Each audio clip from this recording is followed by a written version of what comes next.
Bismillahirrahmanirrahim. Assalamu alaikum and welcome to the Learning Hub with Aisha. In this lecture, we are going to discuss second language teaching methods and approaches.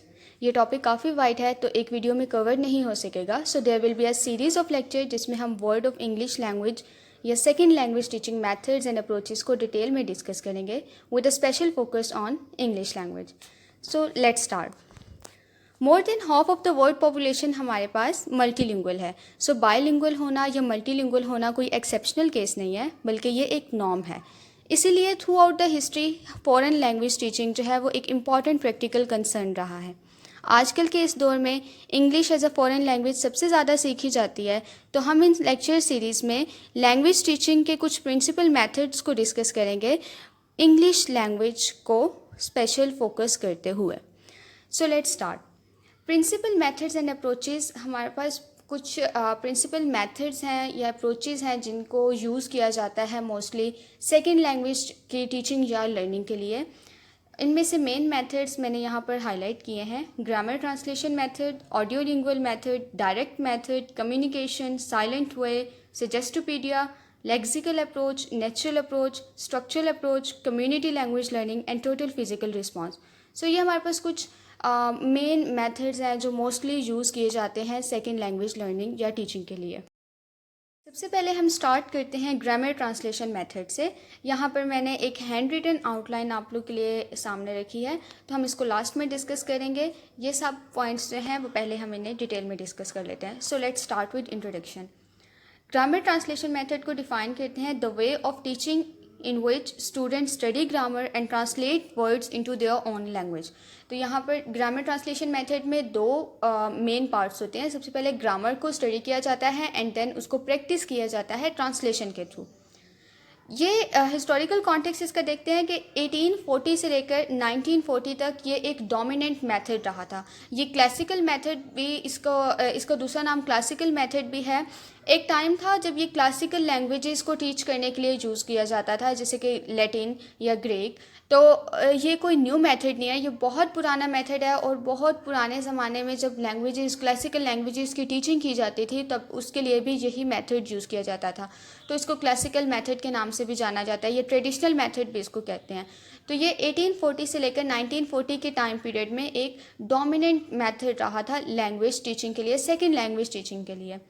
लेकिन reform movement ने आकर इसको challenge किया और फिर उसने कुछ new इस मूवमेंट के बाद कुछ न्यू वेज डेवलप की गई, न्यू मेथड्स दिए गए, लाइक डायरेक्ट मेथड की अप्रोच उन लोगों ने दी लैंग्वेज टीचिंग के लिए. W.H.D. राउस इसके बारे में कहते हैं to know everything about something rather than the thing itself. मतलब कि इसका क्या है कि हम एक चीज़ के बारे में सब कुछ जान रहे हैं सिवाय उस चीज़ के. इस मेथड में हम जब आगे डिटेल में डिस्कस करेंगे तो हम देखते हैं कि इसका मेन प्रिंसिपल क्या है कि आपने अगर एक लैंग्वेज को स्टडी करना है या एक लैंग्वेज सीखनी है तो आप उसकी ग्रामर को सीख लें. जब आप उसकी ग्रामर सीख लेंगे तो आपको लैंग्वेज के बारे में, मतलब आपने लैंग्वेज सीख ली. तो कहते हैं कि ग्रामर लैंग्वेज का पार्ट है. आप ग्रामर तो सीख रहे हैं, आप उस चीज़ के बारे में सीख रहे हैं, लेकिन आप उस चीज़ को नहीं सीख रहे हैं, क्योंकि लैंग्वेज का मेन पर्पस क्या है? कम्युनिकेशन. और ग्रामर ट्रांसलेशन मेथड में कम्युनिकेशन के ऊपर कहीं पर भी फोकस नहीं किया जाता. Principal. This method is based on the principle that language is composed of grammar and vocabulary and that by understanding the structure of foreign language, students can improve their comprehension.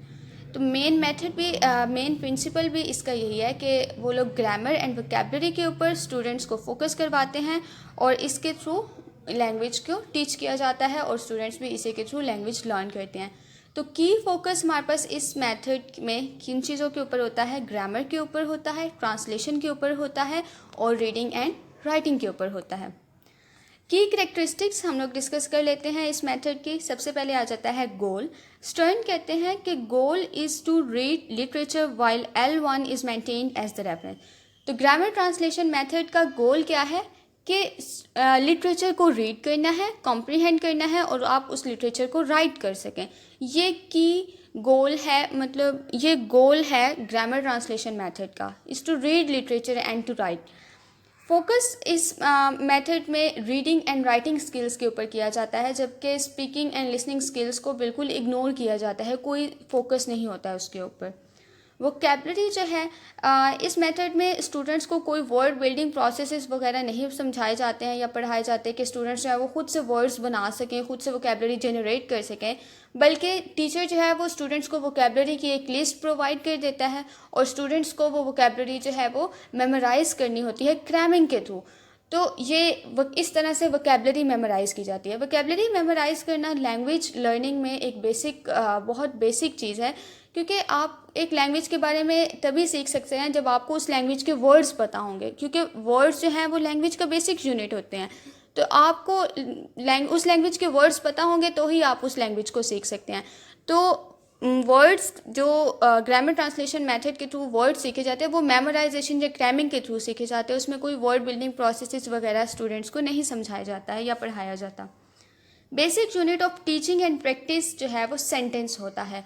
Words तो सीखे जाते हैं ना कि vocabulary सीखी जाती है language की वजह से, लेकिन इस मेथड में जो बेसिक यूनिट ऑफ टीचिंग या प्रैक्टिस होता है वो सेंटेंस होता है। फॉर एग्जांपल हम देखते हैं कि हम जब ट्रांसलेशन करते हैं उर्दू टू इंग्लिश या इंग्लिश टू उर्दू, तो हमारे पास एक सेंटेंस होता है, उसको हमने ट्रांसलेट करना होता है। या हम डिफरेंट वॉइसेस जब कर रहे हैं, active voice to passive voice या नरेशंस वगैरह कर रहे हैं, यूज़ ऑफ प्रेपोजिशन कर रहे हैं या डिफरेंट पार्ट्स ऑफ स्पीच का यूज़ कर रहे हैं, उसकी भी प्रैक्टिस हम ग्रामर वो सेंटेंस के थ्रू करते हैं।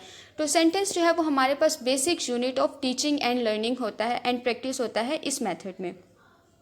फिर आ जाता है ग्रामर जो है वो डिडक्टिवली टीच की जाती है। डिडक्टिव टीचिंग का मतलब है कि पहले जो है वो टीचर उस ग्रामर रूल्स को स्टडी करता है, देन उनको प्रेजेंट करता है और फिर प्रैक्टिस की जाती है उसको थ्रू ट्रांसलेशन एक्सरसाइजेस। तो मतलब ग्रामर जो है वो डिडक्टिवली टीच की जाती है। उसमें 3 स्टेप्स आ जाते हैं, study of grammar rules, then presentation and then practice through translation exercise and at last native language. इस मेथड ऑफ टीचिंग में नेटिव लैंग्वेज जो है वो की रोल प्रोवाइड करती है। नेटिव लैंग्वेज है वो एज अ रेफरेंस या एज अ मीडियम यूज़ होती है। हम लोग के पास डायरेक्शन क्या होती है, from known to unknown. Known हमारे पास हमेशा नेटिव लैंग्वेज मतलब हमारी मदर टंग होती है, और अननोन क्या है, सेकेंड लैंग्वेज जो हमने सीखनी है। तो फर्स्ट लैंग्वेज की मदद से दूसरी लैंग्वेज सिखाई जाती है। फॉर एग्जांपल हम ग्रामर ट्रांसलेशन मेथड, हमने भी ग्रामर ट्रांसलेशन मेथड के थ्रू पढ़ा है। तो उसमें कैसे होता है कि आपको एक इंग्लिश का वर्ड सिखाया जाता है और साथ उर्दू का मीनिंग बताया जाता है। तो आप उस उर्दू के मीनिंग के थ्रू इंग्लिश के वर्ड को दोनों को इन कनेक्शन याद करते हैं और फिर आप उसको यूज़ करते हैं इन प्लेस।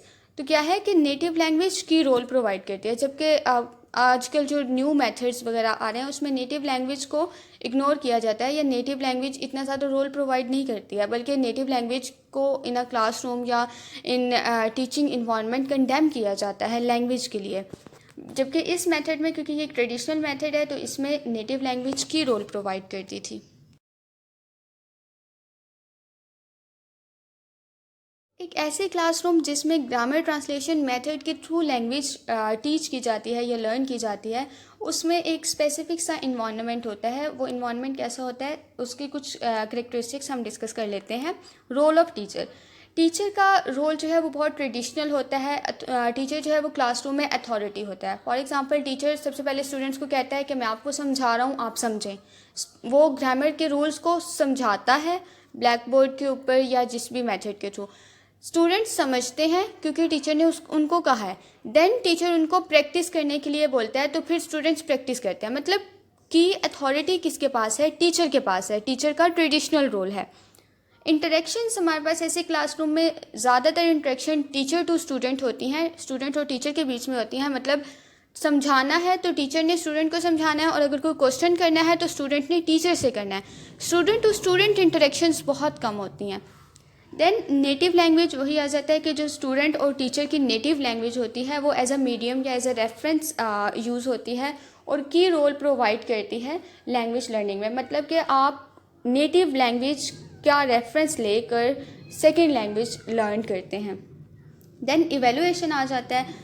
इवेलुएशन मतलब कि अब एक तो टीचर्स ने सिखा दिया, तो अब उन्होंने इवेलुएट करना है स्टूडेंट्स को कि कितना उनने सीख लिया है। तो वो इवेलुएशन आइदर रिटन टेस्ट्स के थ्रू होती है या फिर ओरल टेस्ट के थ्रू होती है। रिटन टेस्ट में हम देख लेते हैं fill in the blanks, like आपने प्रेपोजिशन वगैरह या नाउन या पार्ट्स ऑफ स्पीच का जब टेस्ट लेना होता है तो फिल इन द ब्लैंक्स की फॉर्म में होता है, या फिर ट्रांसलेशन एक्सरसाइजेज होती हैं वो भी रिटन में होती हैं। ऑरल टेस्ट भी होता है like reading test, reading comprehension, reading test वगैरह जो है वो ऑरल एवेलुएशंस में आ जाते हैं। देन एक्यूरेसी या डीलिंग विद एरर्स, जो ग्रामर ट्रांसलेशन मेथड के थ्रू लैंग्वेज टीच की जाती है उसमें एरर्स टॉलरेबल नहीं होते हैं। आपको माइनर से माइनर चीज़ के ऊपर बहुत ज़्यादा फोकस करना होता है, जैसे is, am, are, subject verb agreement में आपने कि सब्जेक्ट आपके पास सिंगुलर है तो वर्ब के साथ एस या यस लगाना है या नहीं लगाना, ये छोटी सी छोटी चीज़ों के ऊपर भी बहुत ज़्यादा फोकस किया जाता है और एरर्स को टॉलरेट नहीं किया जाता, बल्कि एरर्स टीचर आपका करेक्ट करवाता है। अगर आप कहीं पर मिस्टेक करते हैं तो टीचर उस एरर को पॉइंट आउट करता है और आपको करेक्ट करने को कहता है। देन आ जाता है टीचिंग टेक्निक्स। टीचिंग टेक्निक्स में सबसे पहले आ जाती है ट्रांसलेशन। यही इंग्लिश टू उर्दू या उर्दू टू इंग्लिश, दोनों मदर टंग और जो सेकंड लैंग्वेज है उसकी इंटर ट्रांसलेशंस की जाती हैं एक लैंग्वेज से दूसरी लैंग्वेज में। Then deductive application of rules, वही आ जाता है कि आपने पहले जो है वो स्टडी ऑफ रूल्स आएगा, देन रूल्स जो है वो प्रेजेंट किए जाएंगे एंड देन उन रूल्स की प्रैक्टिस की जाएगी। देन मेमोराइजेशन ऑफ वोकेबलरी, के वोकेबलरी जो है वो क्रैमिंग के थ्रू मेमोराइज की जाती है, कोई वर्ड बिल्डिंग प्रोसेस वगैरह नहीं पढ़ाया जाता है कि स्टूडेंट्स वोकेबलरी खुद जनरेट कर सकें। And at last practice through sentences, जैसे हम डिफरेंट पार्ट्स ऑफ स्पीच या डिफरेंट ग्रामर के रूल्स स्टडी करते हैं तो हम उनको प्रैक्टिस करते हैं सेंटेंसेस की फॉर्म में। तो इस सारी करेक्टरिस्टिक्स को थोड़ा सा समराइज़ कर लेते हैं और देख लेते हैं कि किस तरह से टीच की जाते हैं ग्रामर ट्रांसलेशन मेथड में। तो ग्रामर ट्रांसलेशन मेथड में इसी तरह होता है कि टीचर जो है वो सबसे पहले ग्रामर के रूल्स समझाते हैं। फॉर एग्ज़ाम्पल हम पाकिस्तान में जब ट्रेडिशनल ये जो स्कूल्स वगैरह हैं उनमें जब इंग्लिश सिखाई जाती है तो स्टार्टिंग में टेंसेस सिखाए जाते हैं, टेंसेस के बाद पार्ट्स ऑफ स्पीच, फिर सब्जेक्ट वर्ब एग्रीमेंट्स, देन हमारे पास वॉइसेस आ जाती हैं, active voice, passive voice, narrations, use of prepositions etcetera. इस तरह की चीज़ें सिखाई जाती हैं और ये चीज़ें सिखाने के बाद उनको सेंटेंस में प्रैक्टिस करना सिखाया जाता है ताकि आपको उनका यूज़ आ सके। और हमारे पास ट्रांसलेशन के थ्रू भी प्रैक्टिस की जाती है कि आप उनको अपनी मदर टंग में समझ सकें। तो मदर टंग जो है वो की रोल प्रोवाइड करती है। देन हमारे पास आ जाता है merits of grammar translation method. Number 1 है स्ट्रक्चर्ड अप्रोच। ये इस मेथड के थ्रू जो टीचिंग की जाती है वो बहुत एक स्ट्रक्चर्ड अप्रोच है। स्ट्रक्चरली सारी चीज़ें अरेंज की जाती है, word, sentence and then paragraph. Grammar rules भी जो टीच किए जाते हैं वो इजी टू डिफ़िकल्ट की हायरार्की के थ्रू टीच किए जाते हैं। तो ये एक वेल प्रॉपरली अरेंज्ड स्ट्रक्चर के थ्रू इस मेथड में कोई भी लैंग्वेज टीच की जाती है। देन हमारे पास आ जाता है लिटरेरी एंड एकेडमिक फोकस। इस मेथड में main focus reading and writing skills के ऊपर होता है और मेनली लिटरेचर को रीड या राइट करना या दूसरी लैंग्वेज की बुक्स को रीड करना या उनको कॉम्प्रीहेंड वगैरह करना, यही मेन फोकस होता है। तो देन हमारे पास आ जाता है skills development. Reading and writing skills इस मेथड के थ्रू बहुत अच्छी डेवलप हो जाती हैं फॉरेन या सेकंड लैंग्वेज की। स्टूडेंट्स कॉम्प्लेक्स से कॉम्प्लेक्स फॉर्मल स्ट्रक्चर्स को समझ सकते हैं, कॉम्प्रीहेंड कर सकते हैं, उनको ट्रांसलेट कर सकते हैं और लिख भी सकते हैं।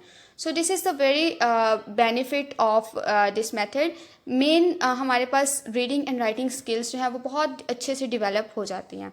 बट इस मेथड के कुछ डीमेरिट्स भी हैं, कुछ क्रिटिसिज्म है इस मेथड के ऊपर, जिसमें फर्स्ट एंड फॉरमोस्ट जो ड्रॉबैक इस मेथड का है कि इस मेथड में स्पीकिंग एंड राइटिंग स्किल्स के ऊपर बिल्कुल भी फोकस नहीं होता। एक वो पर्सन जिसने ग्रामर ट्रांसलेशन मेथड के थ्रू कोई भी लैंग्वेज सीखी है, उसे लैंग्वेज तो आती होगी, उसको लैंग्वेज रीड करनी आती होगी, उसको वो लैंग्वेज लिख सकता है, उसको लैंग्वेज के सारे रूल्स एंड रेगुलेशंस पता है, लेकिन वो लैंग्वेज को सुनकर इजीली समझ नहीं सकता, वो लैंग्वेज बोल नहीं सकेगा। तो रीडिंग वो लिसनिंग एंड स्पीकिंग स्किल्स जो हैं वो इस मेथड के थ्रू डेवलप नहीं होती हैं। इन स्किल्स को बहुत ज़्यादा इग्नोर किया जाता है। Unnatural language use. लैंग्वेज का मेन फंक्शन क्या है कि आपने ख़ुद को एक्सप्रेस करना है, आपने कम्युनिकेट करना है। तो लैंग्वेज मैं अब बोल रही हूँ, मैं इंग्लिश में भी बोल रही हूँ, मैं उर्दू में भी बोल रही हूँ, ज़रूरी नहीं है कि मेरी एक एक चीज़ जो है वो बिल्कुल करेक्ट होगी। ऑब्वियसली मैं बोलते हुए कुछ ना कुछ मिस्टेक्स कर रही होंगी, लेकिन लैंग्वेज का ये मकसद नहीं है कि आपने एक छोटी छोटी सी चीज़ को देखना है कि सही है या गलत, बल्कि लैंग्वेज का मकसद है कि आपने अपने आप को एक्सप्रेस करना है, आपने कम्युनिकेट करना है, आपने अपने आइडिया को डिलीवर करना है, क्या आप कहना चाह रहे हैं। अगर वो आप इजीली कह रहे हैं तो जब आप कम्युनिकेट कर रहे होते हैं ना, तो जितनी आपकी लैंग्वेज फ्लुएंट होती है, जितने अच्छे से आप अपना आइडिया डिलीवर कर रहे होते हैं, वो नेचुरल लैंग्वेज होती है। लेकिन अगर आप इज़, एम, आर और छोटी छोटी सी मिस्टेक के ऊपर, छोटी छोटी सी चीज़ के ऊपर देखना कि कहाँ से स्ट्रक्चर कैसे यूज़ होना है, बैठ के पहले ये सोचना कि कैसे बोलना है, इज़ लगना है या यहाँ पर बोलते हुए एम लगना है या आर लगना है, अगर आप उस चीज़ को देखने लग जाए ना, तो एक बड़ा अननेचुरल सा लैंग्वेज यूज़ हो जाता है, जिसमें एक ऐसे फॉर्मेलिटी आ जाती है, वो नेचुरल फ्लुएंसी नहीं आती है लैंग्वेज में। तो इस मेथड के थ्रू जो भी लोग लैंग्वेज लर्न करते हैं ना, उनकी लैंग्वेज यूज़ बड़ी एक अननेचुरल सी होती है। मोटिवेशन इश्यूज देख लेते हैं कि इस तरह की जो मेथड्स में क्लासेस होती हैं, वो एक ट्रेडिशनल सी क्लासेस होती हैं जिसमें टीचर पहले समझाते हैं, फिर उसके बाद स्टूडेंट्स जो हैं वो उसको प्रैक्टिस करते हैं। कोई थ्रिल नहीं है, कोई मोटिवेशन नहीं है, कोई ऐसे एक्साइटमेंट नहीं है स्टूडेंट्स के लिए कि वो एक्साइटेड होकर लर्न करें। आजकल के इन्वायरमेंट में जो स्टूडेंट्स हैं वो बोर ज़्यादा जल्दी हो जाते हैं, उनको एक्साइटमेंट चाहिए होती है। तो लैंग्वेज तो एक चीज़ ही ऐसी है जिसको समझाते हुए बड़े मतलब एक्साइटेड वे में या ऐसे समझाना चाहिए कि स्टूडेंट्स का इंटरेस्ट डिवेलप हो। तो ये जो मेथड होता है ना, इसकी क्लासेस कुछ बोरिंग सी होती हैं, उनमें कोई एक्साइटमेंट नहीं होती है, तो स्टूडेंट्स हैं वो अपनी मोटिवेशन जल्दी लूज़ कर जाते हैं। देन हमारे पास आ जाती हैं applications. First and foremost application क्या है कि ये मेथड जो है वो रिसोर्स कंस्ट्रेंट सेटिंग्स के लिए बहुत ज़्यादा एप्लीकेबल है। इस तरह के मेथड के लिए आपको कोई बहुत ज़्यादा टेक्निकल मतलब आपके पास टेक्निकल रिसोर्सेज या फाइनेंशियल रिसोर्सेज अगर कम हैं, तो ये मेथड बहुत अच्छा है, क्योंकि इसमें टेक्निकल या फाइनेंशियल रिसोर्सेज का इतना ज़्यादा यूज़ नहीं होता है। कोई टेक्नोलॉजी नहीं चाहिए होती है, बस एक वाइट बोर्ड हो जिस पे टीचर समझा रहा हो, एक पेंसिल और बॉल पेन हो स्टूडेंट के पास, जो जिसके थ्रू वो प्रैक्टिस करके मतलब प्रैक्टिस कर सके और समझ सके या याद कर सके। तो कोई जैसे ऑडियो लिंगुअल मेथड है, उसमें आपकी क्लास में अच्छा साउंड सिस्टम होना चाहिए। जैसे हमारे पास डायरेक्ट मेथड है, उसमें आपकी क्लास में विजुअल के लिए मल्टीमीडिया होना चाहिए। सजेस्टोपीडिया में बहुत सारा लग्जरियस किस्म का सिस्टम होना चाहिए, क्लास रूम ही लग्जरियस होनी चाहिए, कंफर्टेबल होनी चाहिए। तो ये जो सारे न्यू मेथड्स हैं ना, उनमें टेक्नोलॉजिकल रिसोर्सेज, टेक्निकल रिसोर्सेज के बहुत ज़्यादा यूज़ होता है। मोरओवर उनमें फाइनेंशियल रिसोर्सेज भी अच्छी होनी चाहिए। तो ऐसे सेटिंग्स जहाँ पर इन दोनों रिसोर्सेज की कमी होती है, वहाँ पर ये मेथड बहुत अच्छे से एप्लीकेबल है, बहुत ज़्यादा यूज़फुल है। मोर ओवर इसकी क्या एप्लीकेशन है कि कॉम्प्रीहेंशन स्किल्स हमारे पास होती हैं, रीडिंग एंड लिसनिंग। इस मेथड के थ्रू रीडिंग की कॉम्प्रीहेंशन स्किल तो आ जाती है, लेकिन लिसनिंग की नहीं आती है। और प्रोडक्शन स्किल्स में राइटिंग की स्किल तो आ जाती है, लेकिन स्पीकिंग की नहीं आती है। तो ये हमारे पास है ग्रामर ट्रांसलेशन मेथड, जो एक क्लासिकल मेथड है। मोस्टली जो नॉर्मल स्कूल्स वगैरह होते हैं, गवर्नमेंट स्कूल या मीडियम प्राइवेट स्कूल्स वगैरह, उसमें इस मेथड के थ्रू लैंग्वेज सिखाई जाती है, मोस्टली इंग्लिश लैंग्वेज सिखाई जाती है। So that's all about, let's move towards the outline जो हमने सबसे पहले देखी थी। तो इसमें अब आप देख सकते हैं कि यहाँ पर सारे पॉइंट्स जो हैं वो यहाँ पर सारे पॉइंट्स मेंशन हैं, आप यहाँ से देख सकते हैं। और ये पेपर में इस तरह की आउटलाइन बड़ी हेल्पफुल होती है कि क्वेश्चन से पहले ऐसी आउटलाइन बना लें तो क्वेश्चन का एक स्ट्रक्चर माइंड में आ जाता है, लिखने में आसानी होती है, तो आप यूज़ कर सकते हैं। सो अगर आपको वीडियो पसंद आई है तो लाइक करें, कमेंट करें और मेरे चैनल को सब्सक्राइब करें। Thank you so much. अल्लाह हाफिज़।